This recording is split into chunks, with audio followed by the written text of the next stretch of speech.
या कार्यक्रमात सहभागी आहे।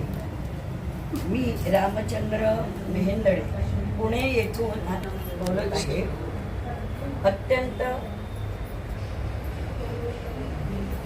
प्रचलित श्लोकाचे विवरण पोटतिडकीने सांगितले जाते। त्याची उदाहरणे देण्याची पद्धत त्यांनी दैनंदिन जीवनातली उदाहरणं देऊन सांगितलेलं आहे, खूपच चांगली आहे। मी सध्या साधक ही परीक्षा देत आहे। त्यांनी केलेल्या श्लोकांचे विवरणाचे पुस्तक काढण्यास मनोबोध ही परीक्षा देण्याच्या लोकांना त्याचा नक्कीच उपयोग होईल। सरळ अर्थ आणि गर्भित अर्थ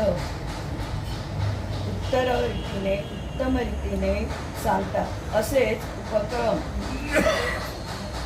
चालू ठेवावे, लोकांना त्यांचा खूप उपयोग होईल असे वाटते। त्यांच्या संपूर्ण टीमचे मनापासून अभिनंदन। रामचंद्र मेहेंदळे, पुणे। मनाच्या श्लोकाची आपल्याला लहानपणापासून ओळख, पण आपल्या या चंचल मनाला वळण कसे लावायचे? सत्संग, गुरूंचे मार्गदर्शन, सद्विचार, सदाचार व भगवत चिंतन जीवनात प्रभाव घेण्यासाठी रामचिंतन सर्वसामान्य माणसे विषयात गुंततात आणि मनुष्य जन्माची सार्थ करतात। कल्याण कशामुळे साधता येईल हे सर्व विषय माननीय मीराताई समर्थपणे व अभ्यासपूर्ण अगदी सोप्या पद्धतीने व व्यवहारातील उदाहरणे आणि अनेक कथा साध्या व सोप्या भाषेत त्यांनी सांगितले। त्यामुळे मनाच्या श्लोकांचा अभ्यास झाला। याबद्दल सौ मीराताईंना सप्रेम नमस्कार व धन्यवाद। तसेच प्रश्नपत्रिका नियमित पाठवली जायची।